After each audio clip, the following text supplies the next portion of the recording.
Regardless, it's talmudyerushalmi.org.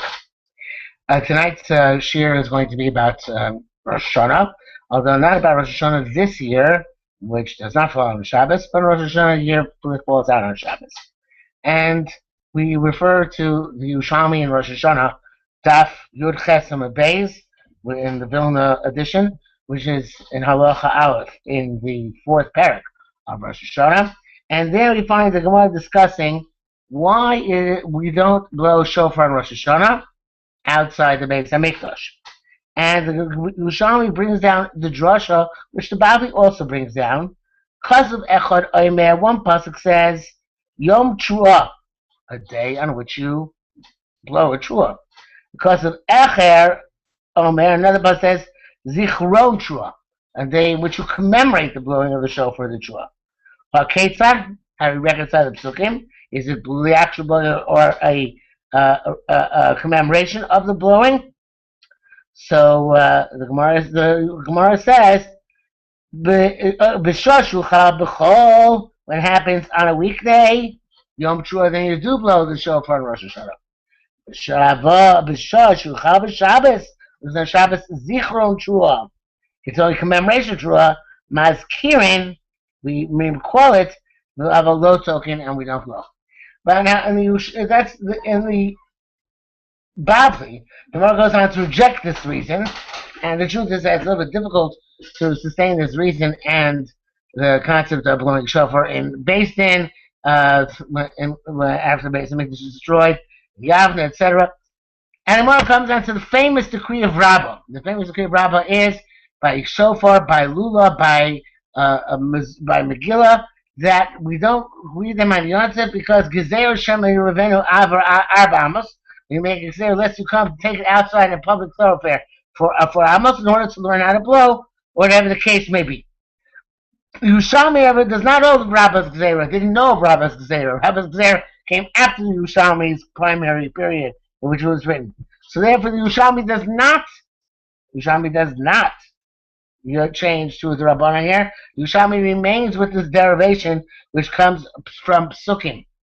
So Yerushalmi does not know of the Gzera of the Rabba, and therefore it's compelled to say that if we blow shofar on Shabbos, some places and other places not on, we don't play on Shabbos, or the times we blow on Shabbos, the time we don't. Some places we blow, some places we don't blow. That was good enough. So then it must be that there's differentiation in the pasuk. Later on, the Yerushalmi in Perah Gimel also speaks about Sukkah. It says something similar about Lulav and Etu. It says something similar over there, but there the drushes are the L'kach Nechem B'Yom HaRishon versus Machtim Lifnei Hashem L'kechem Shiras Yomim. So it sounds like in the Beis HaMikdash it's only 7 days, it's all 7 days, including Shabbos. But in the Gvulin, it's only if the first day comes on Shabbos, which in of itself is an approach that Yerushalmi and Sukkah rejects. Yerushalmi and Sukkah says that we nowadays, even if the first day of Sukkah is coming on Shabbos, we don't actually take lulav on that day, regardless, because of the Gzera of the Rabba. You might come to carry 4 Amos and Shus Rabbi. But if not for the Gzera of Rabba, you would be able to take it even on Shabbos, and that seems to be the shit of Yerushalmi. Yerushalmi seems to hold not hold Gzera of the Rabba, and therefore it can be, in theory, the shofar could be used on Rosh Hashanah, but we have a Gzera Sakasa.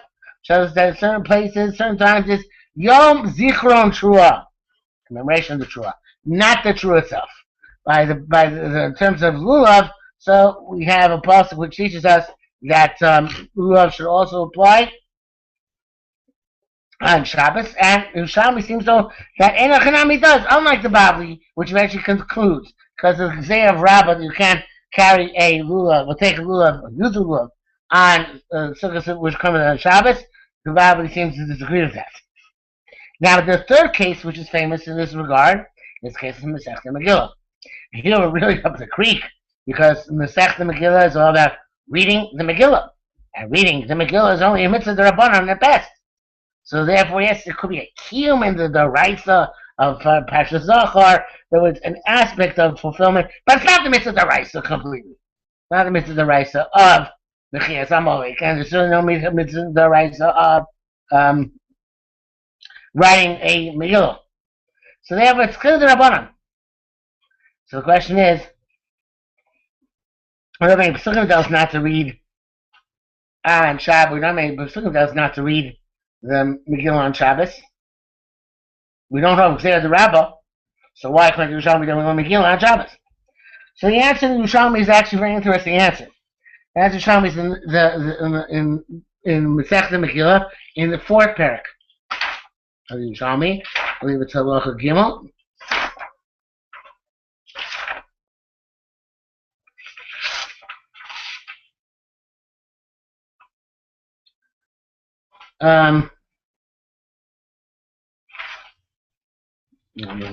Sorry.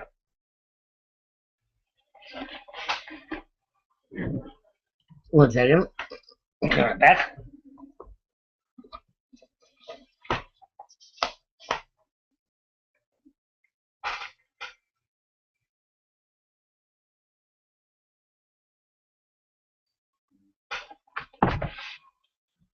Yeah.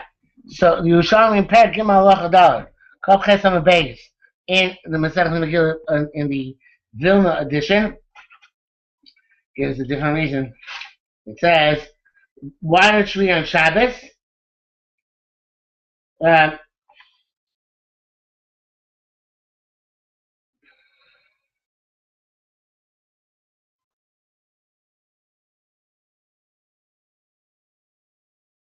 out of place.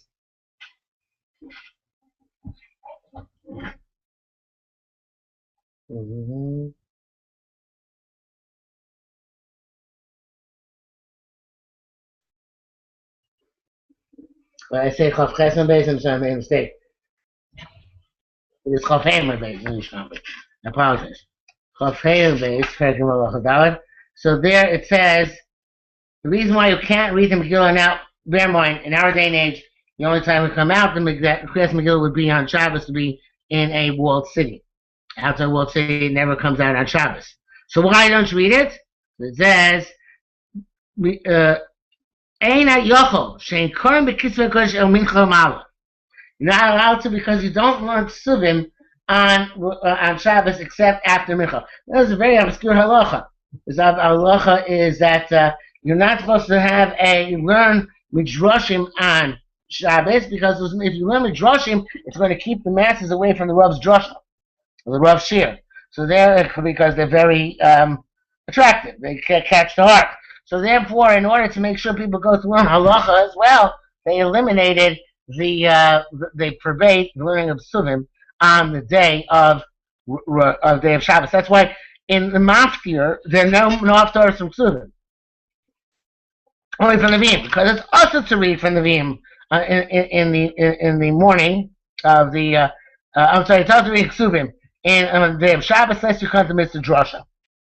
So the Yerushalmi says here, again, not because of Gzeira the Rabba, you might come to carry it in Rosh Hashanah. So I should go to Yerushalmi, but because there's a different Gzeira not to read from Ksuvim on Shabbos, and therefore we can't read Megillah Esther, at least not its proper time in the morning. Therefore, we just said we don't read on Shabbos altogether.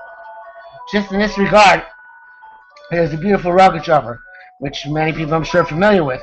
But for those who are not familiar with it, we have the question of why in benching do we change from Magdil to Migdol in the benching, from Magdil Shuas Yaakov in the weekdays to Migdol Shuas Yaakov on Shabbos.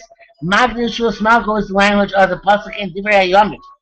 Migdol Shuas Malko is the language of the pasuk in Shmuel Beis.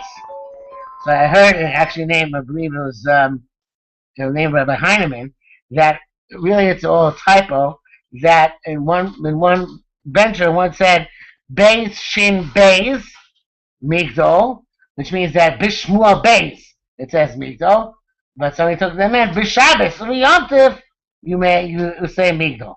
But assuming it's not a mistake, Rogachev is a beautiful idea. He says we can't say Magdil because Magdil it says in Divrei Hayomim, and Divrei Hayomim is Ksuvim, and ain't Krem Ksuvim B'Shabbos, at least not before the Mincha on Shabbos afternoon. So therefore, when you cut the bench, we remind you of that. We say you have to say Magdil, like it says in, I'm sorry, you have to say Magdi like it says in the you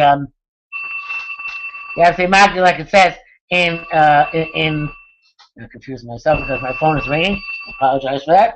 I have to wait. You say again on weekdays. You say Magdil because that's what it says in the Yomim. On Shabbos, you now have to say Magdil because ain't Korim B'Ksuvim b'Shabbos, at least not till the afternoon. So if on Shabbos, the answer is specifically to say Migdol, like it says in Shmuel Beis, in order to avoid the problem of not reading Ksuvim on Shabbos. So basically what we saw here today is a fundamental difference between the Bible and Yerushalmi. The Bible holds that Sukkah, Lulav, and Megillah are all Osir on Shabbos because you might come to bring it to an expert to teach you how to do it. Yerushalmi has Yudoraisas, Psukim, in order to point out where it's Osir and it's derived from the Torah. In Megillah, where it's only the Rabbanan, you can't bring a pasuk. There we say it's because you're not allowed to read Ksuvim on Shabbos. So therefore, you have to avoid, couldn't say the Megillah. This is the whole point of Purim, if you can't read the Megillah. Now, of course, Bizman Azeh, we also, in Yerushalayim, where Arim Mukafos, I play this for Megillah come out on Shabbos, so then we also have to read Esther before Shabbos. We read it on Yudalit together with everybody else. Okay, we will stop here for tonight with our interlude in Rosh Hashanah because of the upcoming Yom Tov, and we should have a Ksiva Chasim and good Gematria.